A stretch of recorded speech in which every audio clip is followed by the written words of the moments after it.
Well, hello, everybody. Welcome to another edition of FSU Coach Live. My name's Tim Baghurst, and today's guest is Mark Price. He's a professional pickleball coach. Mark, thank you so much for joining me. If you wouldn't mind, just give a little bit of background about how you got into the role that you have today. Yeah, thanks for having me, Tim. So I've been coaching for 30 years, not pickleball, but I started coaching in England, gymnastics, soccer, tennis, a lot of squash when I was growing up, and just loved coaching from a very early age. I went to a private school where we had high-level coaches, so was sort of in that coaching environment from very young, where I was receiving national coaches in tennis and squash and soccer, and so just really had a great experience of what great coaching can be, and mentors and people you were inspired by who were coaching elite athletes, national champions, and looking forward to coaching sessions. I know some people's experience of coaching can be negative and can be sort of, I've heard people commenting about how, coaches are just, they're just trying to get your money and all this sort of thing, and keep you in this circle of wanting more. But my experience was really positive, where we're all growing as a team and as individual players and learning at the highest level. So just had the highest respect for coaches from sort of 15 years old. And that's what I wanted to do as a career. From very young, I was like, this is what I want to do. I want to be, I love sports, and it was a natural progression to pursue a career in coaching. Why then pickleball? So I've been coaching those other sports for 30 years. I moved to the States 5 years ago and just found pickleball through my wife's friend. I came here for love. I married a girl from Rome, Georgia. And the first year, so my plan was to coach gymnastics, soccer, tennis in schools. So that was what my plan was when I got here. The first year I couldn't work because of a visa. I had a fiance visa, so I wasn't allowed to work for the first year.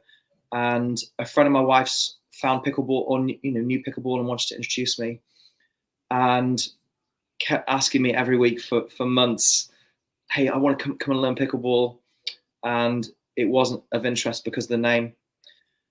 But after 3 months of saying I was busy, I decided to go along and play, and just fell in love with the game, like many of us, with the sort of the joy of the community and the competitive aspect of the game, and it was different to other sports I've played before, but because of my racket sports background, I picked it up, quite quickly.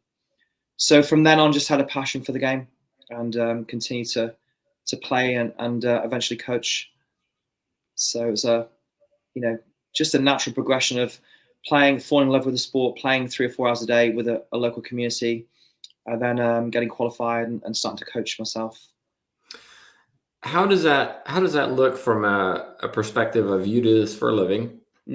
How do you recruit clients? How do you retain clients? You alluded to, I think this is a useful point, in that a great coach is somebody who teaches a player to coach themselves.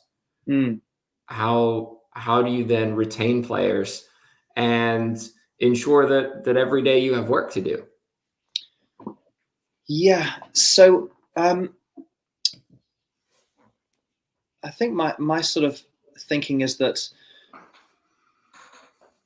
we want to progress players where they're able to self-sustain and coach themselves. But also, I have the belief that no matter what level you're at, you can always get better. So you look at the top players in the world in any sport, they all have a coach, and they have a huge team, not just coaches. They have physical therapists and nutritionists and all this big team around them, but they have a coach who is able to fine-tune their game, even at the highest level. And so I personally think, I have people I look to and ask advice of who are higher than me or other coaches.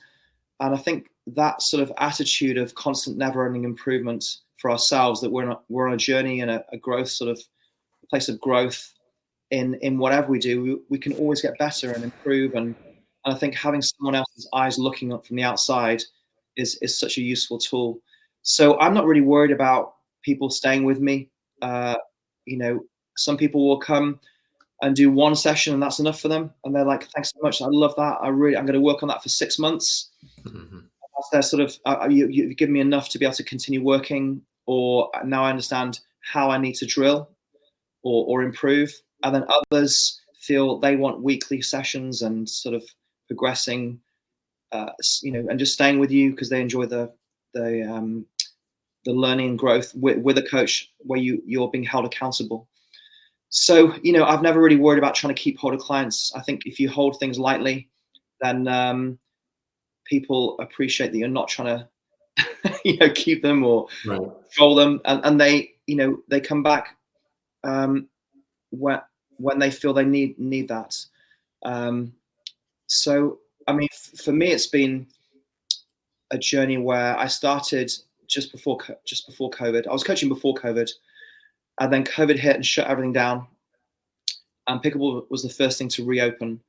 So I think I had, you know, 3 or 4 clients in where I live in Rome. Mm-hmm. And so I called a friend. Beforehand, I was coaching gymnastics, soccer, and tennis in schools. So I'd already started the business. It was going really well. I think I had 15 gymnastics clubs and soccer classes. And so I was doing a lot of coaching in Rome. And then when it shut down, schools were shut down for a long time. And the first thing to reopen was pickleball. So I think I had 4 clients and was struggling for money. And I asked a friend, hey, look, a businessman, what should I do? And he said, Mark, it's really simple. He said, just travel around and play in as many locations as you can. He said, because when people see you play, they're going to ask you for coaching. Mm-hmm. He said, just let your game be the inspiration. So I'd already won. I think I'd won a state championship by this point already, or maybe 1 or 2. I won 3 in total in Rome. Sorry, in Georgia. And so I just went to Marietta, Ackworth, Atlanta, Carrollton, Chattanooga, and just traveled around like an hour distance from Rome. And every place I went, people said, hey, you know, do you do lessons? I'd love to learn. And they knew I was a coach. So I ended up having small groups in 12 areas. And then though it just spread through word of mouth then really. Those areas became clinics and camps. So it was just really a natural progression of a lot of driving, a lot of hard work, and just putting myself out there and sort of offering my services, coaching individuals, and those people recommending me, and then it becoming groups and clubs and you know, camps. So yeah, it's been an exciting journey. One of the things that you do very well is that you're very engaged on social media, right? You have a good following. You're always producing content, etc. Yeah. Is that something that you've developed? Is it, you know what, I'm going to find somebody to help me do this who's maybe more comfortable doing this? How did you do that? And how does it benefit you? Because if you're providing information for me, who's maybe not as close to Rome as maybe I'd like, I'm not up there for lessons. So where does the benefit come from being so visible on social media for you? Yeah, so I got a team of guys who are young people who are film editors, and we started creating content. Initially, it was once a week, so I just do, because I was so busy coaching. We do 1 coaching tip per week, and we were getting 60 to 100,000 plays, and like it really blew up. Mm-hmm. So I've actually, in the 30 years of coaching, I've never done social. I may have done social media, but on a very small scale. I have a few hundred followers, and just sort of sharing what I'm doing, you know, in England. And then the numbers that we were getting on the coaching tips caught my attention. I was like, wow, this is really popular. I'm not really sure what to do with it. You know, we're doing once a week. So I hired a social media expert to look at our account and just advise what we should do.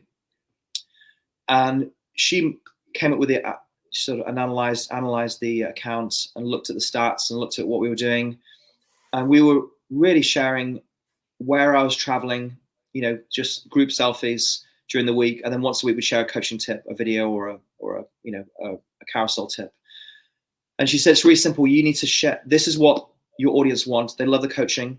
You need to share a coaching video or tip every single day. And my response was, "You're kidding! I can't do that. I'm traveling the nation. I haven't got time to be making videos, and it was a lot to do once a week because I'd spend a few hours doing that." And my guys, I had the team with me, and they said, "Hey, listen, together we could do this. You're busy, but we could do it as a team. We could do this every day." And I thought, wow, it's a lot to do every day. So, but they encouraged me and said, "Look, we can bulk. We can batch the filming. We could do like a day of filming and come to the camps, film on camps, and capture content when you're already working." And they said, "Look, let's commit to doing this and see what happens." So my guys are all faith people. So they said, I think we had 500 followers at the time, 400 or 500. And they said, "Hey, let's believe for 10,000 by Christmas." And we were in March. And I thought straight away, this is crazy. There's no way I'd be happy with 1,000. Mm-hmm. And their goal was 10,000. Let's have a goal of 10,000. And we hit 10,000 in October that year, just by being consistent and sharing regular content. And it is a commitment, and it's a lot of work. And there's times where you're tired and you've got to, share. So I think you need a team around you who are really know the whole thing, where they're doing, a social media schedule. You're planning out your month. We plan a month in advance of what we're sharing, so that the more you plan it, the better it works, and the less stress there is. It does sound expensive, though. You team of guys, hiring a social media person. Yeah, it is. It is expensive. So we, my thinking is that I used to, back in England, we would every 6 weeks we did similar things. We did soccer camps and multi-sports camps for kids, and we'd have 100 kids a day. I did more kids camps in England, and so every 6 weeks I'd spend on marketing. I'd print 10,000 flyers, and then drive to all the schools and I worked out had to print 10,000 in order to get 100 kids a day. And so that was the expensive marketing. Now in America, things have moved on since that time, where a lot of stuff is digital, it's social media. So partly I want to sort of give back to the pickleball community and give free coaching, but also it's getting my name and my brand out there, where people see it and go, "Wow, I really like the style. I like his coaching. I want to see who he is, or what is he doing, or how can I come to one of his camps?" So we're spending money on this, daily. But I think the knock-on effect has been sponsorships and brand deals and connections to big companies and international pickleball camps now. So, all the international stuff has come through social media. It's come through people calling me from Cape Cod or Jacksonville or China, Guatemala, saying, "Hey, we've seen your videos. We would love you to come and do a camp for us in our group." And so I had a discussion with a big marketing company the other day, and they were saying, "How much do you spend on ads? How much do you spend on ads to promote your camps?" And I said, "I don't spend anything on ads. I don't do any advertising marketing, but the social media is where I'm putting our money, which is marketing, really. It's a form of getting your name out there. So it has a cost, but it's sort of, people choose to spend their money in advertising or marketing different ways. And I found that, for me, it's a beautiful thing, because some players will never come to a camp because they can't afford it, or it's just not their thing. And you're being generous with your time and your coaching, and you're investing in those people who may never come to a camp, but they love following me, and they love the tips, and they write to me and say, "This has been really, exciting to see my game changing. I love following you, and thanks for all your advice." So you're being generous, but receiving kindness and gratitude and words of affirmation from many people. Well, that's why we're in the profession, right? Coaching is about serving others, about helping others. And And I Yeah. think that's a representation Yeah. of what the profession's about. Yeah. Okay, we're going to take a quick break here. We're going to be back with Mark Price. If you have any questions for him, just put them in your chat box wherever you're watching, and we'll get them to him.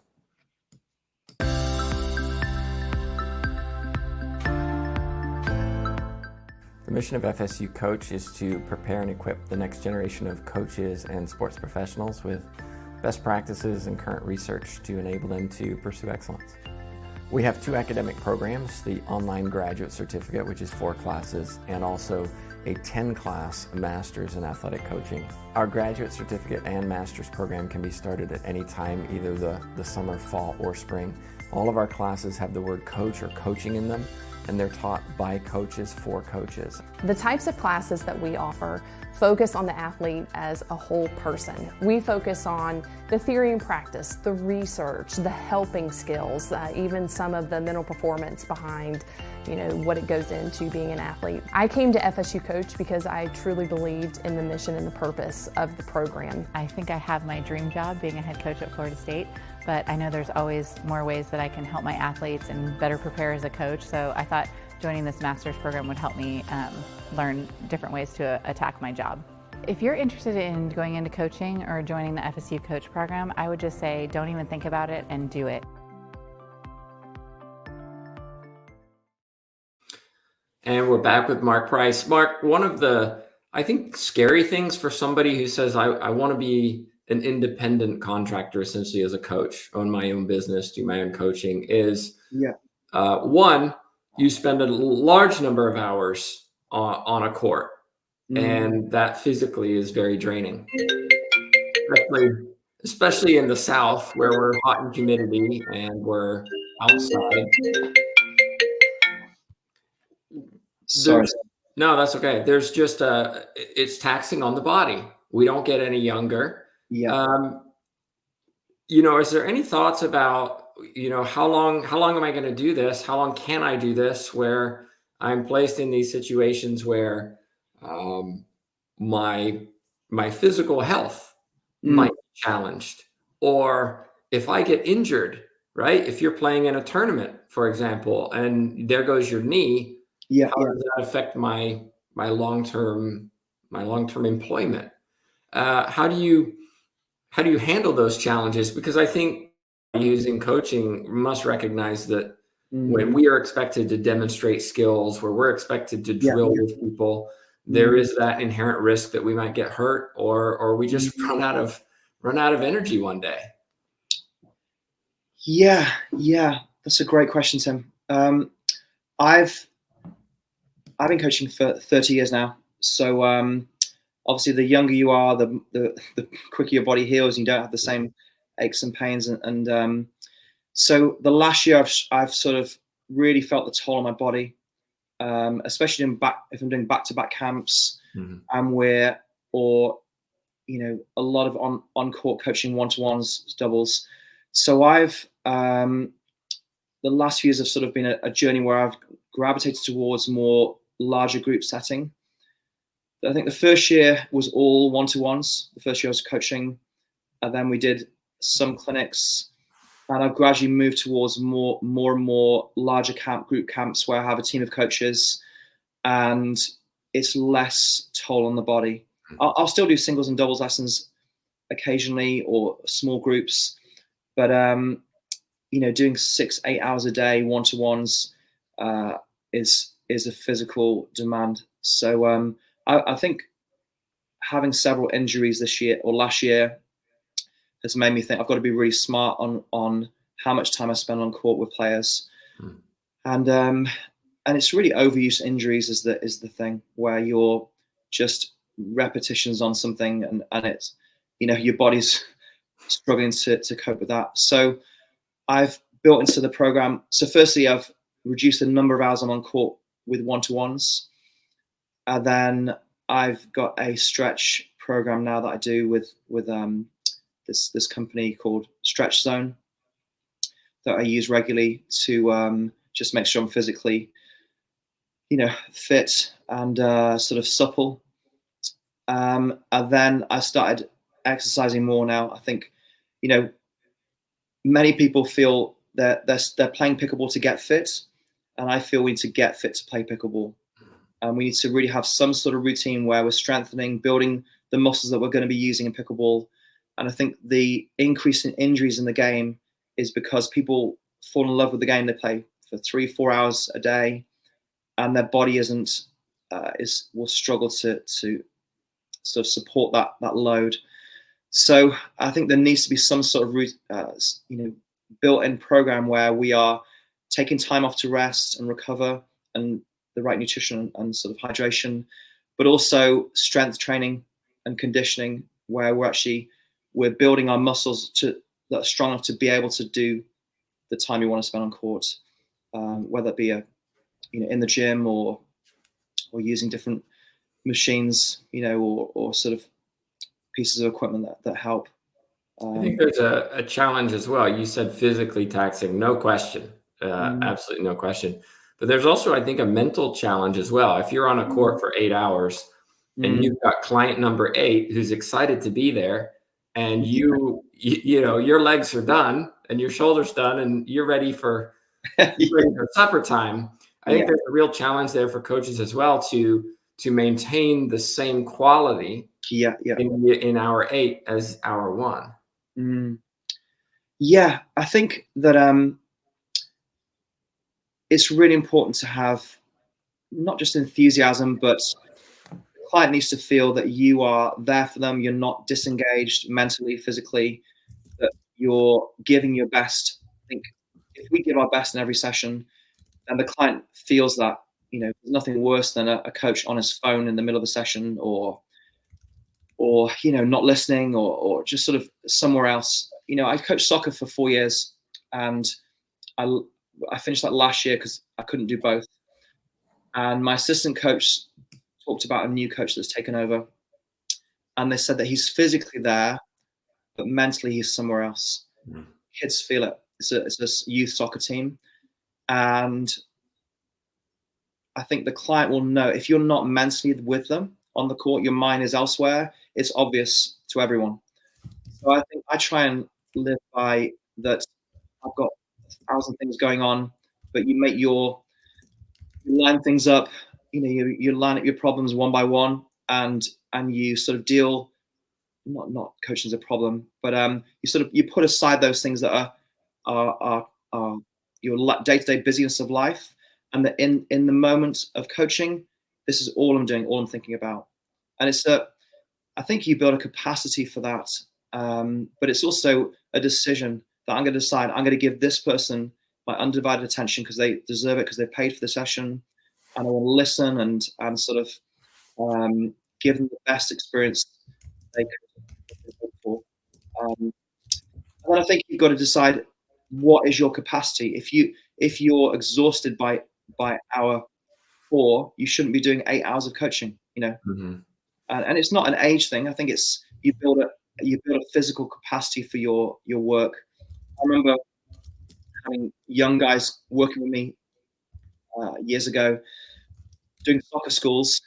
We do from 9 till 3, and these are 18-year-old, 20-year-old young people, and their parents said to me, they are just getting home and falling asleep on the couch. They're exhausted from being mentally and physically on the outside all day and coaching, and you build a capacity where you are able to give throughout the day.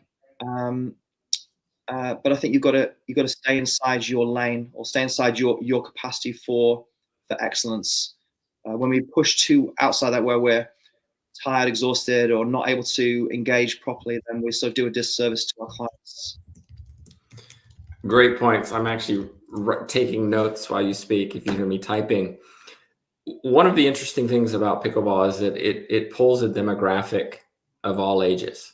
And yes, maybe 5-6 years ago, the demographic was an older population, but we're seeing more and more younger players coming in. I mean, my 13-year-old, that's what he plays. Awesome.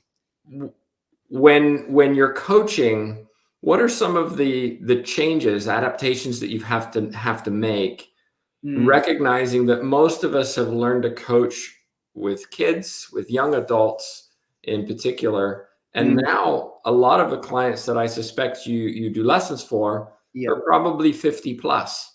Have you had to adapt the way that you coach based on the demographic that you're working with? Yeah, there's certainly differences. I think that with the majority are folks who have got more time, who are retirement community or the sort of middle age. It is getting more younger every year, and we're getting more and more young people on camps.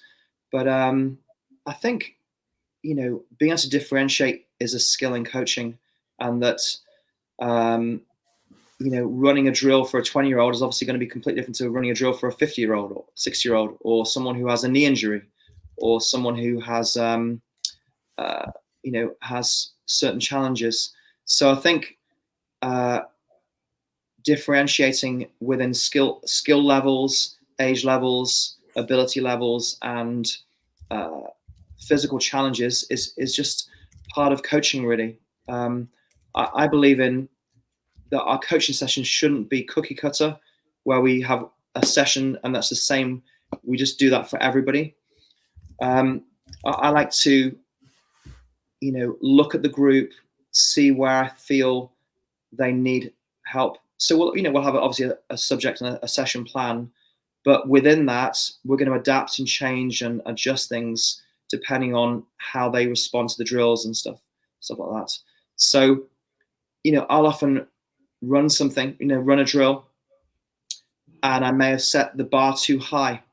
So we're doing something, we're trying the drill, and I think having the confidence to shut something down and say, this is not working, and being completely, and that I've misjudged, and not saying, well, you're not good enough, or, but saying that this is my mistake. I need to simplify what we're doing and make it easier for you. And I think the skill of a coach to be able to differentiate and be confident to say, okay, let's come back together. We're going to simplify the drill, make it a little easier so that everyone can grasp it.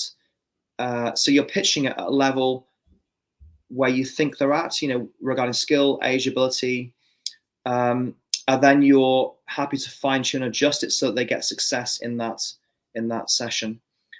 My thinking is that if we're teaching a certain skill, let's in pickleball, let's say a mid-court reset, and everyone is struggling, and the ball is flying shoulder, head height on every time they hit. We're trying to reset the ball into the kitchen, and we're rallying, and it's hitting their feet, and it keeps popping up high. If they're consistently hitting it too high, it's not a good drill. It isn't pitched at the right level for the group. So they're getting repetitions on a skill, so they're building bad habits. they're repeating something badly. And a coach to stick with something like, well, I'm going to make this work, and they keep feeding it and it keeps going too high. That's, in my mind, it's bad coaching. We need to see where the level of the client is, and if it's not quite right, we adjust so that they have the feelings of success and they're able to accomplish what we're trying to achieve. So I need to adjust how I'm teaching. So it could be simplifying it, or hand feeding, or doing a drop feed, or making it easy for the client to have success. And then you rebuild the game to where they can move up to rally feeding, for example. So I think, coaching, for me, the ability to differentiate is a really important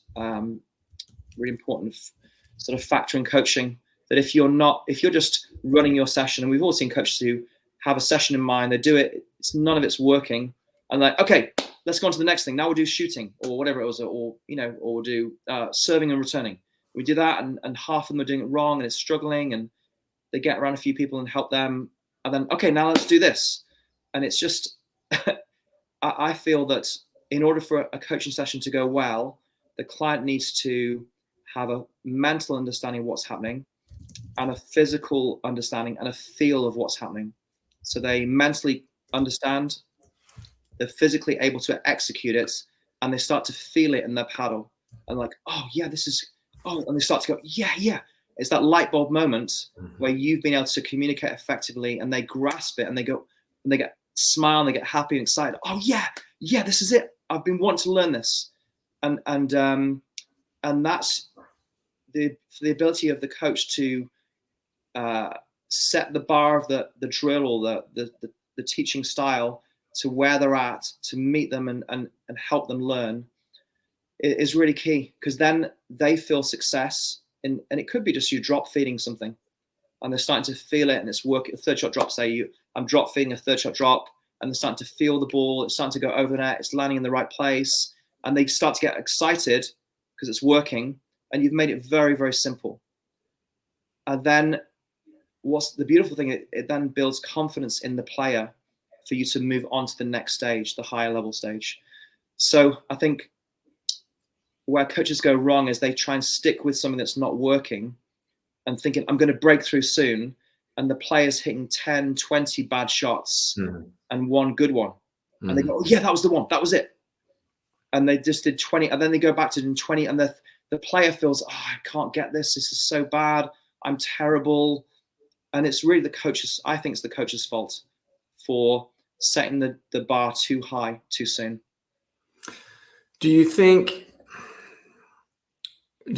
when you're working with clients, let me back up, rather than saying, do you think, as the player gets better, why do, at least my experiences, which are limited, fair enough, why do the better players seek out coaching less than the ones who are learning down at the grassroots level?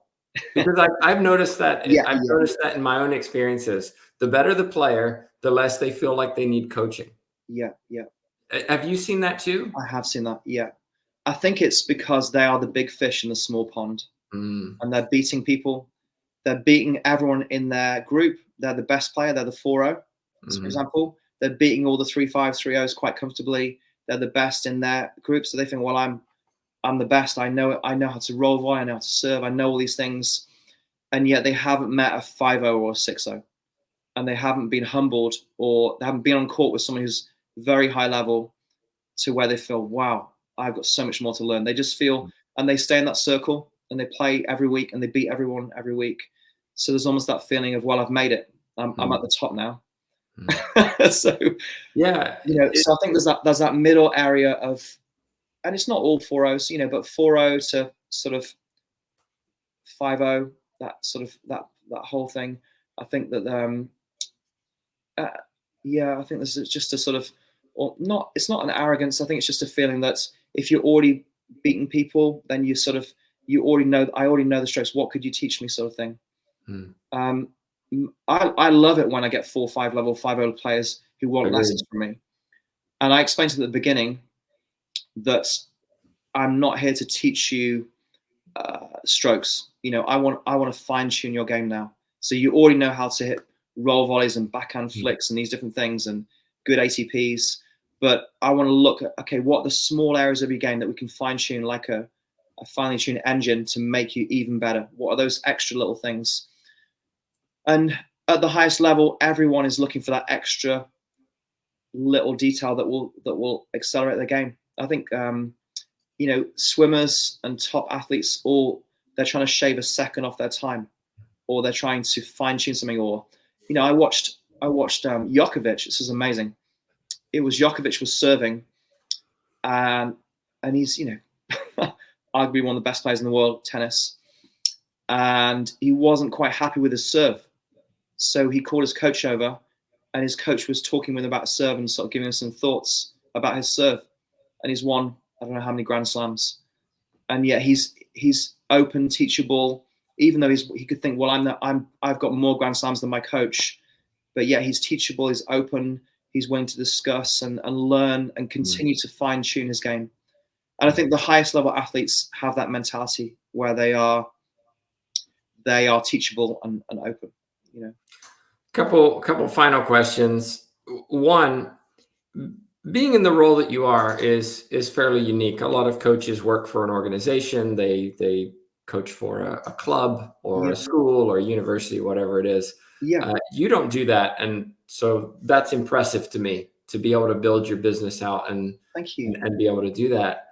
What are some of the challenges you've experienced along the way in doing that maybe somebody else should know about before they go, well, I'm going to go and be a tennis coach or a pickleball Yeah. coach or a X, Y, and Z coach? Yeah, I think recognizing there's a lot of hard work involved. You've got to invest not only time but money, and I've driven a lot of miles before running international camps. I sort of paid my dues in just driving for hours on end all across Atlanta, and visiting groups and driving 2 hour for just 2 clients.